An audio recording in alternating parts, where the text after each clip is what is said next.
All right, ladies and gentlemen, boys and girls, welcome back to episode 2 of the newest Mountaineer sports podcast out there. This is Ear to Ear Podcast with C. Ray and Laney Mo. I am C. Ray, and this lovable teddy bear on the other side of the screen that we are looking at is Laney Mo. Laney Mo, how you feeling today, man? How you feeling?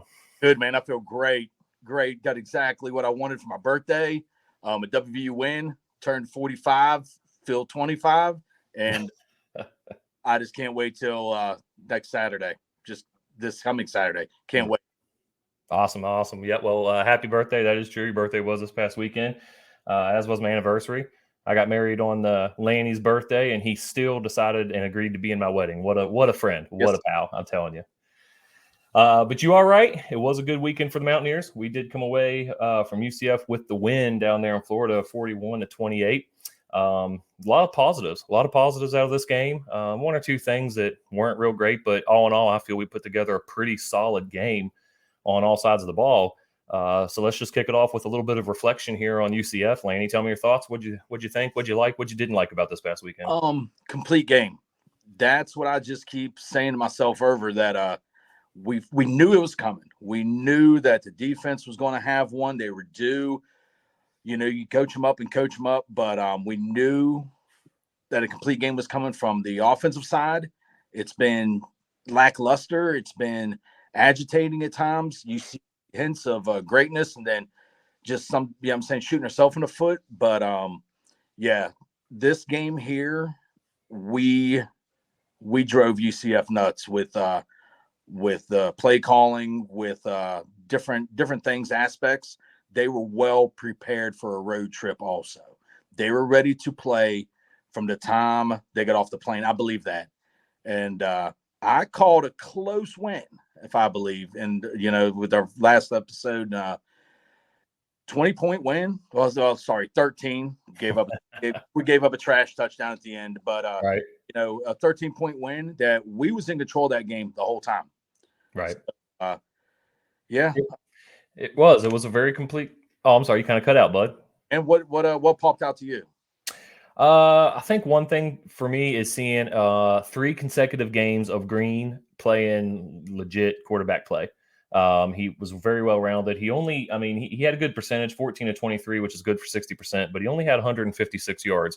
And while that's not killing it on the yard side, those were important yards to me, because I think the thing that we saw this weekend that, in my opinion, made our offense complete was with Green being accurate and being consistent, it opened up the run game for us to pound that to where we didn't have to rely on Green being our best running back of the day. So he had some really good rollouts where he hit some guys across the body while running. His long balls are still, in my opinion, not real accurate, but he hit the mid stuff. He made the layups, as Coach Brown said earlier in the year.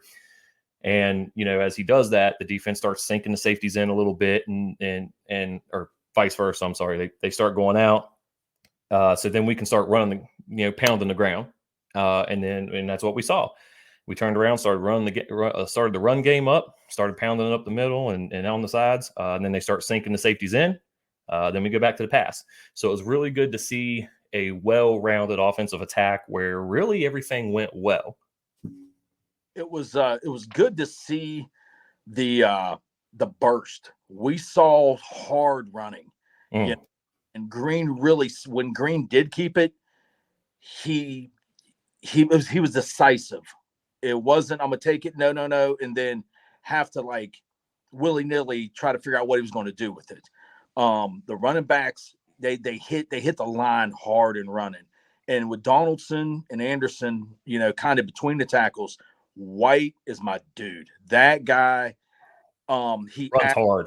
Ran outside, got him outside the tackles, and he's a lot faster than what people think he is. Even the defense showed that. He had that extra gear that we haven't seen, just breaking off a couple runs. And then you go back to Donaldson, over 100. He iced the game actually with like a nice 30-yard run. We haven't seen that in a while out of him. White got that one call back, that touchdown call back on the double, on the two both tight ends holding at the same. But it was great to see the back and forth of the offense, not knowing I mean, we're sitting here watching it, not knowing what was going to happen, and I can't imagine playing defense. It was pretty in control the whole time. Yeah, that's a good way to put it. And I think another thing about Green that really I was really happy about is he hit 7 different receivers this week, and a couple of them were running backs. Playing those catch spots. I didn't know we But had receivers. So well, technically we don't. You count the running backs, but he did throw passes to 7 different people. And again for 60%. So it was really cool to see. And he had 3 rushing touchdowns. And I don't know if you caught this or not, Lanny, but if I remember correctly, that's the most in a game by a quarterback since the Pat White era. Yeah. So that's a really cool thing for him to accomplish. Before anybody burns me, I'm not saying he's the next Pat White. I'm not putting that out there. I'm just saying he accomplished something that hasn't been accomplished since Pat White. So I thought that was really cool. I'm really happy for Green. The last 3 games, man, he's really played the part, on both sides, passing and running. So it's really cool. But how about the defense, right? Shout out to Beanie Bishop. I mean, dude had 2 picks, which I think moved him up to like a 5 or 6 way tie for 3rd in the nation on complete interceptions. In the defense, a lot of ups and downs. Like you said, they gave up a trash touchdown, but it was nice to see them kind of getting back to what they've been the last 2, the 2 games prior. And that I'm the negative one out of the 2 of us, Lance. So I got to throw this in there. I don't want to put too much fire on this because it was UCF. They are sitting in the basement and with no conference wins. Probably, if I remember, one of the worst run defenses in the country. So forgive my negativity on that, but it was a complete game. Well, what about the defense did you really like this weekend, though? I love the fact that the pressure. I mean, they didn't. Their quarterback was already injured. He had a brace on pretty much his whole right side of his body, I think, and it was just one of those. He tried to run, and it was the pressure alone kept him contained, and he never could get settled in. And with Plumlee, you want him to try to beat you with his arm, and he just couldn't do it.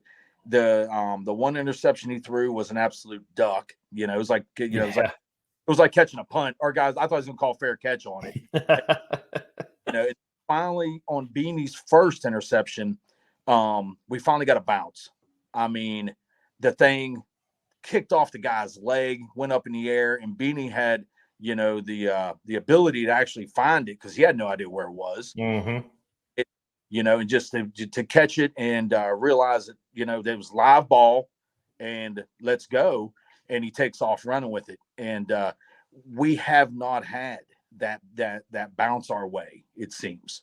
Right. So that was great to see, and it seemed like we were just closer. Like the defense meshed together, and you ain't seen Lance Dixon on the field. I don't think we will. It's got I'm saying the defense has got a little bit of the injury bug, and guys are healing up nice, and it's good. It's good to see some young guys out there making plays, flying around, getting their chances. Right. But I mean, to force 4 turnovers, that's great. And the thing is, not only did we just force them, we capitalized and we scored on the turnovers. That's a big point. A big point. Whenever you get a team to give you the ball back and you go down and you step on their throat with it, that's demoralizing. Mm-hmm. Offense, because then next thing you know, they're like, man, we turned over again. These guys are just, we can't stop them whenever they they naturally get the ball. And here we're turning it back over to them, and we look in the scoreboards flipping again. So that was great to see. It was, and you're right about the capitalizing on those mistakes, because we've had, as we've seen in the Neil Brown era, a lot of take the year before last, when we had that stellar defense that was creating turnovers constantly, and we never could capitalize on them. Never could. It did not matter how many. Seemed like it didn't matter how many turnovers we could force. The offense was never going to capitalize on them.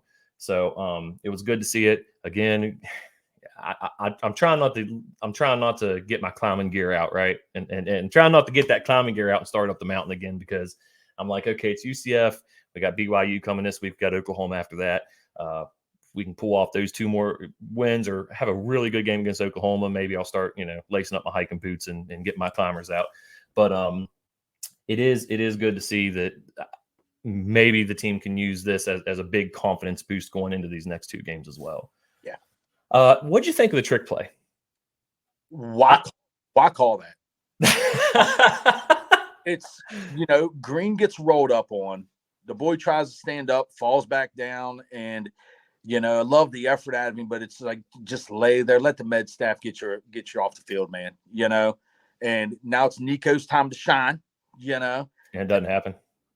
I fully believe that at any time, we all know Green could take a shot at any time, and Nico get your helmet.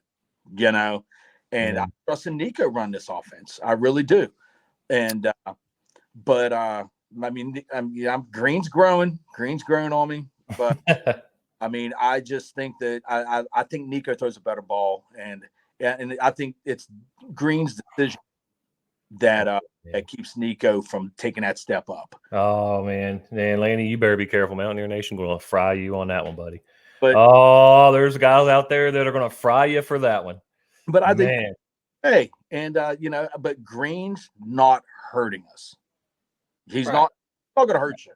The problem is he throws 100-mile-an-hour fastball, from a guy 6 yards away, and it goes to something.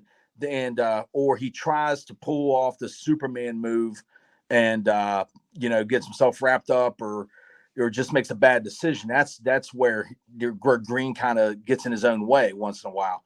Right. But anyway, he got rolled up on. Back to the trick play. Why call a hook and ladder right there to the short side of the field? You got a bunch of people around. I just didn't.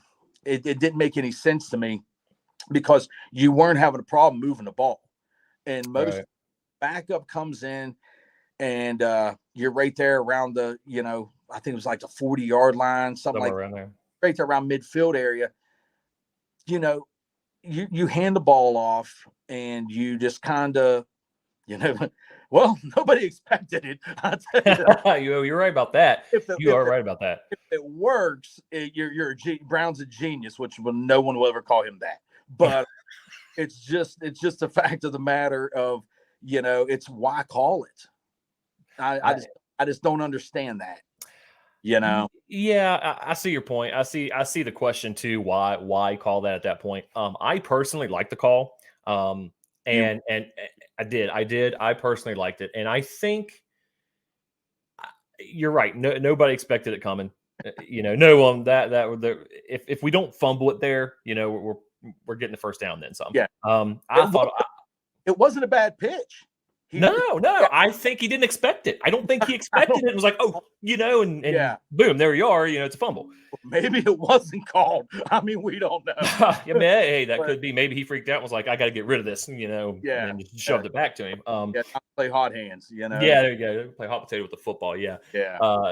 I agree though. I see where you're coming from, but I personally liked the call. I thought it was a cool call, and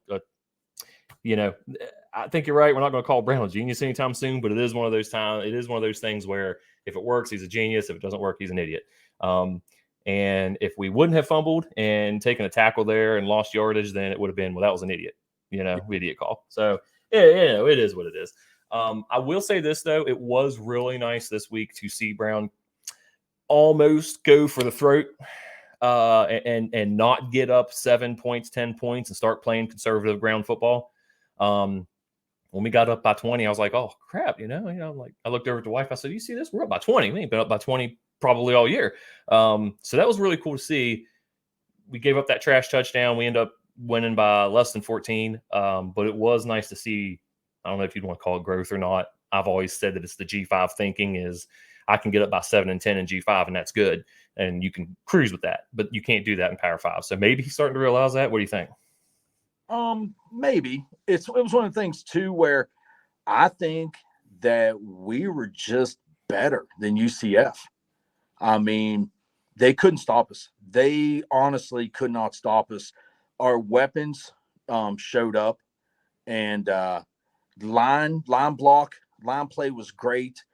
And, we gave them fits with Green going left and right, RPOs and running backs averaging. I mean, White was averaging almost 10 yards a pop. He touched the ball. Donaldson was running damn hard. I mean, Donaldson looked like last year's Donaldson. Mm-hmm. Next thing you know, you got a 6'6" tight end running down the field, just keeping them honest at that 5 to 15 range. Safeties can't come up, linebackers can't drop back, I mean, we really did keep them so unbalanced on defense. So that's I mean, just great game overall. I'm beyond happy with that play. Man, something for me was Cole Taylor. I love him. He's 6'6", 6'7", way up there, 260, give or take, something like that. I mean, it takes a minimum of 2 guys to bring him down every time. You have to have 2 guys to bring him down. Sometimes you need 3. But did you see where he tried that little juke move and tried to get the guy to miss? And I'm like, dude, you are 2 yards from the first down marker. You are 6'6", 6'7", 260 pounds, whatever it is. Like, you put your shoulder down and you take that guy past the first down marker with you. You're that size. You're not trying to get somebody to miss, right? But and I like the thought. It was cool. But yeah, I love him, man. And I've been screaming for years. And Lanny, you've been screaming with me. I've been screaming for years to use tight ends. It's a whole nother dimension to your offense. It's a whole nother person that the defense has to take into account. So it's been nice this year to see tight ends be kind of an integral part of our offense, and being used for something other than blocking or deception. So it's been good to see that. Undisciplined football. What do you think? Well, I mean, we really didn't pick up our first penalty till fourth quarter? Fourth quarter. We played 3 quarters of clean football, which to me was, if you remember last week, I mentioned the thing that killed me in the Houston-Oklahoma State game was, undisciplined play. All these penalties that are just ridiculous and not needed and unnecessary. And I think some of that attributed to the Houston-Oklahoma State game. After previous games before that, we were playing clean ball and winning. All we needed was the offense to start producing. The offense starts producing, but we're losing because some of it's because of penalties. This week, we kind of put it all together through the first 3 quarters, at least, where the offense was scoring and we were playing clean football. But you're right. We didn't have the fourth quarter. We had the holding, offsides. There were 2 other ones. I'm not sure. One of them was a PI call, was it? I think it happened in the end zone in the fourth quarter, and there's like a 15-yard PI on us. Right. Yep. Oh, and the false start at the very end of the game. And it's fine in this game because we're playing UCF, which is not really a big threat to us, which isn't much to worry about. But what if 2 weeks from now we're in the Oklahoma game, we're down by a score, or maybe we're up by 3, and we start doing that in the fourth quarter when we played clean? That's the kind of thing that can cost you that meaningful game later down the road. So good to see clean football through 75% of the game. But in that department, I think the wheels kind of came off in the fourth quarter a little bit. Well, I mean, honestly, too, you look up at the score, you see you're up, basically 3 scores, and it's easy to get relaxed. It's easy to, not think about your assignment for a second. They're still kids, but there was no egregious calls. There was no hit out of bounds, late hit on the quarterback. We didn't extend drives. True. That's true. A flinch or, man, they hold on every play. I mean, they can call hold whenever they want. And actually, like I said, they got us, both tight ends were just snatching and grabbing and pulling on the, on the White's touchdown run. But yeah, to me, it's, it's undisciplined to a little bit, but it wasn't nothing that hurt us today, but it could, something like that happens in a 3-point ball game. It stalls a drive. It takes points off. So I get where you're coming from with that. Yeah. Circling back to the defense just for a second, talking about Beanie Bishop. I was sitting here and I found this stat. He has a total of 4 interceptions on the year, putting him in like a 6-person tie for 3rd in the nation. But it's funny that one of those people that he is in a tie with is Jacob Robinson, who is on BYU's team, who is coming up. So I think I'll use that as our segue to look ahead here. What do you think about BYU, man? They're coming in. They're not they're not cooking hot, but they're not really sitting in the basement with Cincy and UCF. So just they're a couple rungs up the ladder. They're 2 rungs below us right now in the standings. What do you think? They're not good. Are you? BY who? Oh, okay. BYU. I see it. Well, I mean, we're getting. I just hope they don't come in here and absolutely play the game of the year. But I think that's a long, they got a long trip ahead. Morgantown's not easy to get to, and first time coming here. And thank you, whoever decided 7:00 kick. 7 p.m. for you guys watching out there that want to remember, 7 p.m. this weekend in Morgantown. And if you're going to the game, it's the True Blue game. So everybody wear blue. That's kind of why I put myself out in the blue stuff today. But yeah, sorry, go ahead though. Oh man, but I think they don't know what they're about to run into. Morgantown at night's a different environment. Morgantown at night, scary, man. Nobody wants to go downtown Morgantown at night. Well, we know some players, that went to Miami because we thought it was safer. They surely didn't like it down in Morgantown at night either, right? But BYU's, they're not that good, and I just hope that we just keep this thing rolling. I would love to see an absolute beating. Yeah. I think I'm going to say 14, 17-point win, WVU. Okay. Kind of set on it a little bit. I'm going to go ahead and throw it out there. We're going to score in the 40s again. Yeah. I'm going to say, let's say 45-23. Oh man, going for the 3-touchdown win. You think he's going to keep the pedal down this week? I do because it's one of those why not? Right. And so what do you think? Like I said, not putting on my climbing gear to get back on the mountain yet. I think we're going to win. Like you said, Morgantown at night's a scary time. It's a scary time for people when they come here at nighttime. I'm hoping people show up for the game and paint the stadium blue, maybe scare them a little bit. I found it interesting. You remember Keaton Slovis for Pittsburgh last year? He transferred to BYU. So we're getting a second shot at him. So maybe the guys can hold a little bit of that hate from last year and take it out on him when they get into the backfield. But I do think we're going to pull out the win, and I'm going to go with 7. I'm going to go 42-28. Okay. I think we're going to get up 2 touchdowns. Outlook on the rest of the year, Lanny. We're a little more than halfway through the season. What do you think as far as the games we have left, and where are you with Neil? Okay. First off, let me go ahead and fire off on the rest of the games. Okay. Oklahoma does not scare me as much as they did. Is that because Kansas beat them?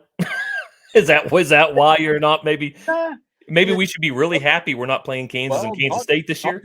Not just that. UCF gave Oklahoma a game. I mean, they did.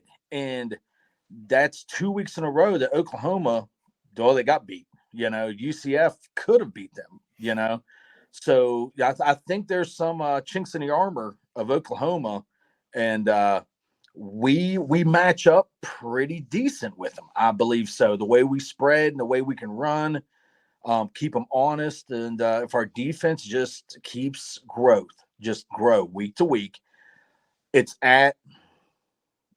Oklahoma's at Oklahoma. Yes, I thought so. I'm trying to run the schedule through my head.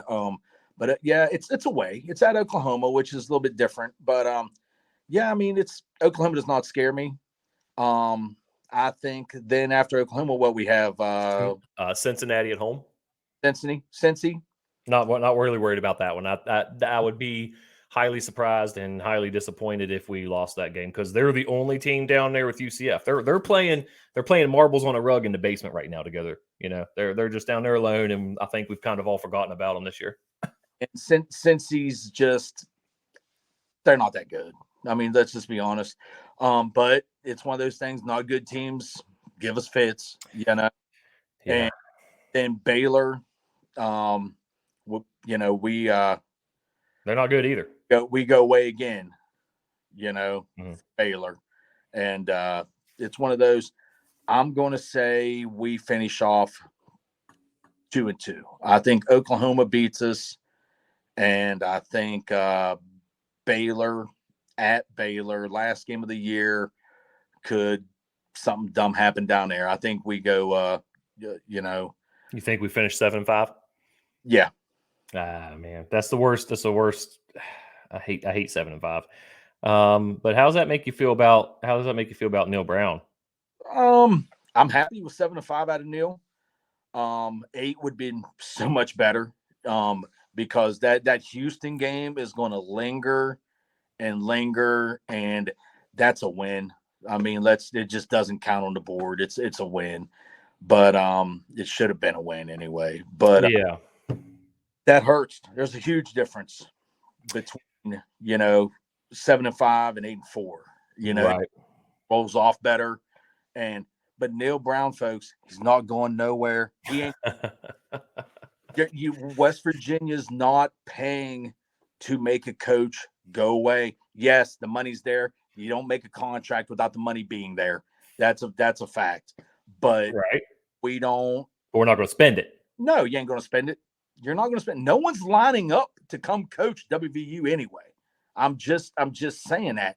I mean, my coach, he's in Jacksonville State right now. Oh God, Laney, come on, don't let's not. Boy, I'm glad we're about ready to wrap up because I just that is a freaking conversation for later, Yeah, but it's funny you say the money ain't there. Our coach is, here in Morgantown right now, Neil Brown. And I got to change my nickname. I was calling him Neil Down for for a while, throttle down for a while, because I mean he drives like my uncle, 1 foot on the gas, 1 foot on the brake the whole time, and not using turn signals and all kinds of stuff going on. But he's not going nowhere. Well, you say the money's not there, but or it is, but we don't want to spend it. But what if we're not spending university money? Because I found something interesting I want to show you, Lance. Check this out here, okay? Fund head coach Neil Brown's contract buyout now. I mean, have you seen this? This is a GoFundMe page that was created specifically for to get rid of Neil Brown. $1.50 in it. 150 out of the proposed, I think it's like 16 million right now. So that's 0.000009 of what we need to get rid of him. So we're working on it. All right. We're chipping away at it. People are gonna like you're not gonna like what I don't care. Like what I say, I know. That's why we're here. We are not, we're not a 10-win team. We're not a top 25 program anymore. And that's because of Neil Brown. Is it? How many times were we ranked when Dana was our coach? How many times were we ranked before that? We haven't been ranked since Neil Brown's been our coach. We've been top 25 almost every year that Dana was here. Now, if we finish there, that's another story, but we were there. We were there, in Rich Rod's last 75% of his career. Well, Neil Brown comes along and we're not ranked since 2018. I mean, yeah, it's because of him. It's a tough one for me, man. It's believe me, I am not a Neil Brown fan. I just think that he's got that small ball mentality, and the Power Five is just not built for him with that killer instinct where I'm absolutely going to run you into the ground and then step over your mother on the way to bury your dad. It's just one of those simple facts of that. I love that killer instinct that some coaches have, that I'm gonna hammer you on 50 every game. Right. But he is slowly. I think that he's getting more comfortable being out of closer games, where he realizes that yes, you got to do it to win. You got to do it to win in Power 5. It's okay to win by 13. It's okay to win by and getting up on somebody and not just holding on, to actually grow with it, and it's good for the team. to not, I'm saying, to not be in fourth quarter ball games. Mm-hmm. Pressure on them, but that's where I'm at, man. I want to win by 30, man. I want to win by 30 every game. I want to get up on, I don't care who it is. Every team in the conference, if you can get up by 30 on them, call it style points, call it arrogance, call it whatever you want to call it, but it's relevant, and it's relevant because clearly it's relevant because it's a conversation that everybody in Mountaineer Nation's having is why are we playing this conservative up by 7, okay, ground ball, 10, up by 10, okay, ground ball thing. But for me, for the rest of the schedule, in case anybody out there doesn't have it on their hand and they want to know, we got BYU this week, at Oklahoma the following week, back home with Cincy on after Oklahoma, and then we end with Baylor down in Waco. What do I think is going to happen? 2-2. What do I think is possible? 3-1. I really could see us beating everybody at Oklahoma. I'll be honest, I don't think we're going to beat Oklahoma. I think that's just going to be too big of a game this year for Neal. I just don't think he's going to be able to do it. Everyone's like, well, we did it last year. Well, we did it last year against the worst product Oklahoma's put on the field in 20 years. Don't get me wrong. I'm glad we got that monkey off our back. It was a great win, and we needed to beat them before they left, and we did. And I'm happy for it. But if that was not the Oklahoma that we came into the conference against. The Oklahoma we came into the conference against would have murdered us last year. But I'm kind of firing off here for me personally to support Neal Brown being here next week. Not that my piddly opinion means anything. It's 8 regular season wins. He's got to win 8. If he can win 8, I'll put on my common gear. I'll start back up the mountain again. I'll say, all right, Laney, let's do it. Let's see what Brownie boy can do this following year. And then he's got to do it next year because it's got to be consistent. It does. We've got to see 2 consecutive good seasons. And then if he can do it 2 years in a row, win 8 this year, win 8 next year, man, I'll support the guy. But I think we're gonna hang it up with that. We got some good content for our next couple podcasts, being that Laney had to bring up he who shall not be named inside Milan Puskar Stadium. We're gonna be throwing some gas on that fire in the future. But we want to thank everybody that tuned in. We really appreciate you guys. Laney, I don't know if you looked at this on our first episode last week. I think we ended with 13 subscribers and like 80 or 81 views. Yeah. So, it was more than I thought on our first one. It was cool to see some support from some people out there. So we really thank you guys for that. We hope you guys tune in. We'll be putting these out every Wednesday at 9 a.m. On your way to work, or if you're going to work that late, or if you're just out getting coffee, whatever you're doing, put us in your ear. And, don't forget to subscribe and like if you like what you're hearing. And we hope everybody has a good week.